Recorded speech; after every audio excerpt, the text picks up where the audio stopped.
Hello, everyone. Today I'd like to discuss a few albums. Two of them are celebrating anniversaries, and one of them is a new addition to my collection I picked up earlier this week. First, the albums with the anniversaries. 35 years ago today, one of my all-time favorite albums from one of my all-time favorite bands was released.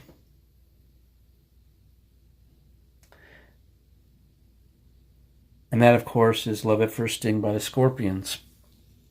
I didn't bring it up to show because I've shown it several times on the channel. But I'll try to find things to say about Love at First Sting that hasn't already been said before many, many times. But I've told the story about hearing Coming Home late at night at my cousin's house. And that song and this album is what I think made me a fan. After hearing the first two Scorpions albums I bought, Savage Amusement and Animal Magnetism, that got me interested in the band. This album and that song made me a fan. That song got me fired up to see the band live, which I got to do maybe a year or so later. Of course, Love at First Sting has Rock You Like a Hurricane on it. And one of the best power ballads of all time, in my opinion, is on it, Still Loving You. I'm Leaving You is a very good song. Bit repetitive, but I still enjoy the song. Of course, Big City Nights is on there. One song I'd really love to hear the band play live sometime, because the message of the song rang true in 1984, rings even truer today, is the song Crossfire. That is a great song. The only two songs I should say that are real low on the list for me as far as Scorpion songs go are the song Same Thrill. I don't really care for that song much at all. As soon as the Good Times Roll is a tolerable song, but I don't get much. The song doesn't do much for me. But when I ranked the Scorpions 80s discography on my channel some time back, I think that one got the highest rating out of all the albums. And understandably why. It's a great album.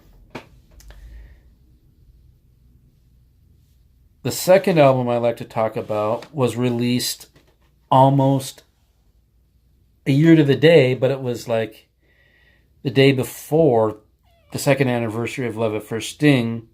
This was released in 86. And this is Van Halen 5150. Some people like to call it the debut of Van Hagar. You know, the first album Sammy Hagar sang on. And I might have mentioned this before, but it bears repeating. I'm more of a Sammy Hagar fan than David Lee Roth. This is probably the Van Halen albums that he did with them. This is probably the rank like third on the list. My top two are For Unlawful Carnal Knowledge and Balance. But this album contains one of my favorite songs of all time on it, Dreams. I was blown away by that song the first time I heard it. Not really putting two and two together that there was a new singer for Van Halen. Other good songs on here, Why Can't This Be Love, of course, Best of Both Worlds, Love Walks In is another good Dreams-like type song. Very similar in sound. The first song on here, Good Enough, and the song Get Up are songs that, Summer Nights is a good song. But solid album by Van Halen and good debut for Van Hagar.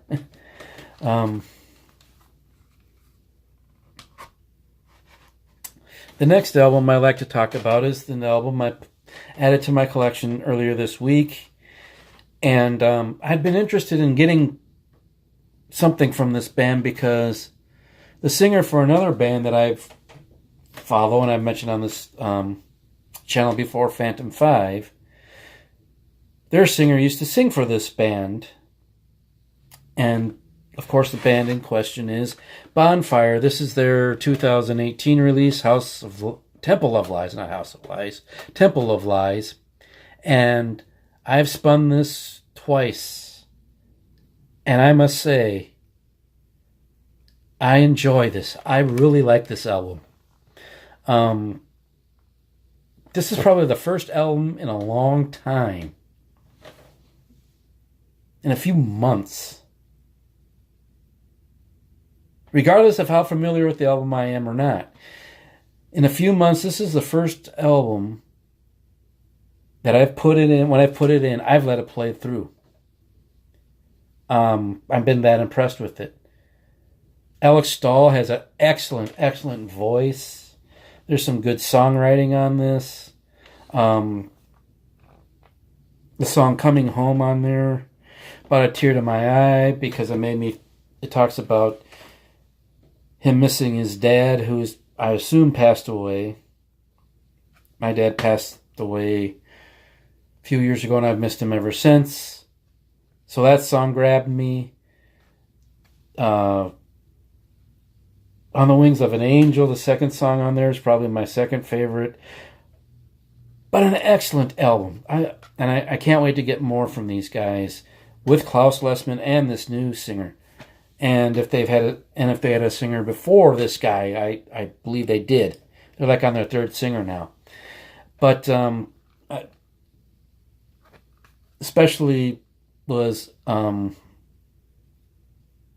influenced in buying this album when I saw Bev Clarkovision show it on her channel, and she mentioned how much she enjoyed it. So I'm like, heck,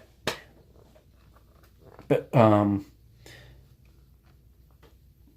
album to give Bonfire a try, and I'm glad I did because I really enjoy this album.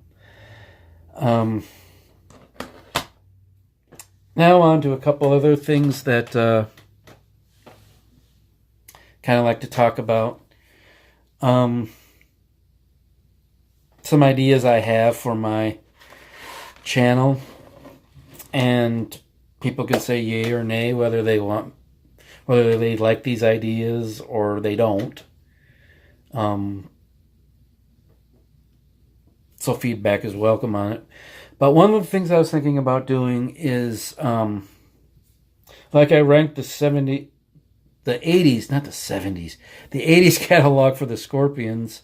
I'm thinking about doing the same thing with the first four Def Leppard albums. The albums that Clarkovision would say the only four Def Leppard albums that matter. And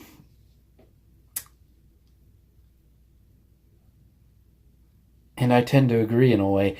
But although I do like some stuff beyond those four albums from Def Leppard. But I was thinking about doing a ranking and seeing which one wins out of those first four albums.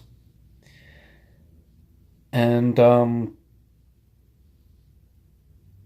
was thinking about doing a retrospective on a few bands.